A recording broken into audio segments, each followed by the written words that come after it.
Top quality और consistent performance के लिए सिर्फ सिल्वर पंप नाम याद रखना। તો ભાજપની હારના કયા કારણો રહ્યા તેના વિશે જો વાત કરીએ તો દિગ્ગજ નેતાઓનો પ્રચાર છતાં પણ ધાર્યું પરિણામ નથી મળ્યું। ભાજપના ઉમેદવારને પૂરતું જનસમર્થન નથી મળ્યું।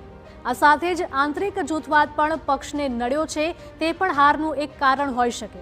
જવાહર ચાવડા, હર્ષદ રીબડિયાની નારાજગી પણ અહીંયા ભારે પડી છે તેવું સ્પષ્ટપણે જોવા મળી રહ્યું છે।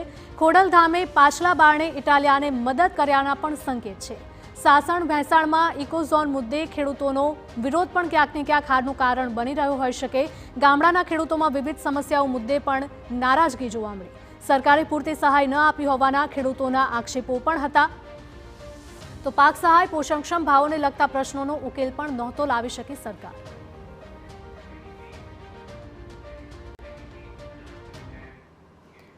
વિસાવદર ચૂંટણીમાં જીત બાદ આપમાં ઉત્સાહનો માહોલ જોવા મળ્યો છે। આપના પ્રદેશ પ્રમુખ ઈસુદાન ગઢવીનું નિવેદન પણ સામે આવ્યું છે। આ વિસાવદરની પ્રજાને જીત છે તેવું તેમણે કહ્યું। આપના કાર્યકરોને ખરીદી શકે તેવી ભાજપ પાસે કોઈ તાકાત નથી। ભાજપને માત્ર આપ જ હરાવી શકે તે સાબિત થયું।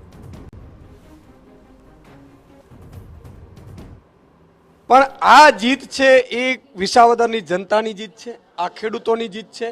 આ મંડળીઓમાં જે બિચારા લૂંટાયા અને ભ્રષ્ટાચાર કર્યું એમની હાર છે, અને માલધારીઓ, શ્રમિકો, મજૂરો, બેરોજગાર યુવાનોની જીત છે, ગુજરાતની જનતાની જીત છે।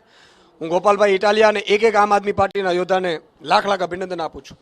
તમામ અમારા કાર્યકર્તાઓ જી જાન મહેનત કરી અને એ સાબિત કરી દીધું કે ભાજપ પાસે એટલી કોઈ તાકાત નથી કે અમારા આમ આદમી પાર્ટીના કાર્યકર્તાને ખરીદી શકે, ડરાવી શકે, ધમકાવી કે બેસાડી શકે।